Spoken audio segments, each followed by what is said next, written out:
back again, trying to figure out what's going on in America.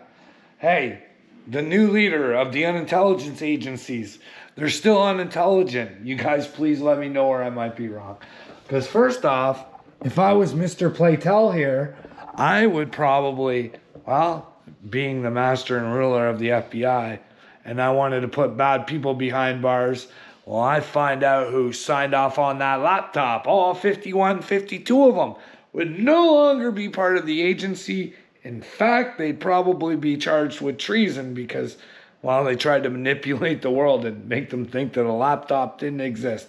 But hey, the FBI is so solid. Well, Matt Gaetz could have let it out to the world. What is on that laptop? And why did, like, Joe did, but Joe's not responsible, never was. Paperwork, not a big deal, didn't have his mind. You know what I mean? He pardoned his son. And anyways, we got Cash Patel here. Listen to old Cash. He wants to tell us how good of a boss he is.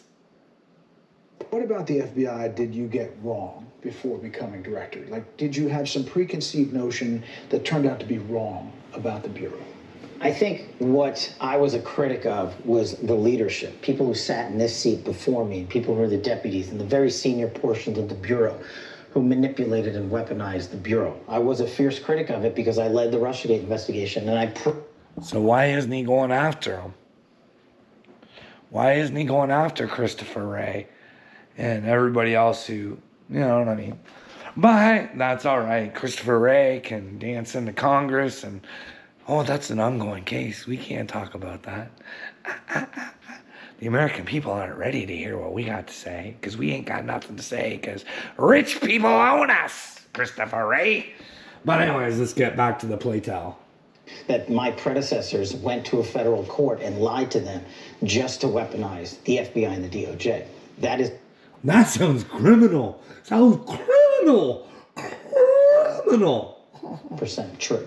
I think one of the things that surprised me the most, and pleasantly so, was that the amount of men and women at the FBI that hated that they did that to the Bureau.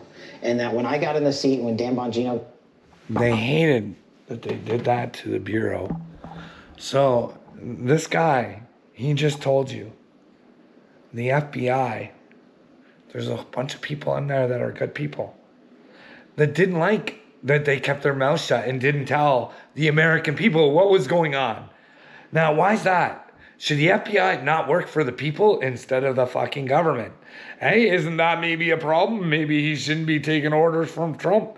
Maybe he should just be looking all over the place and trying to find out where all the danger is. But no.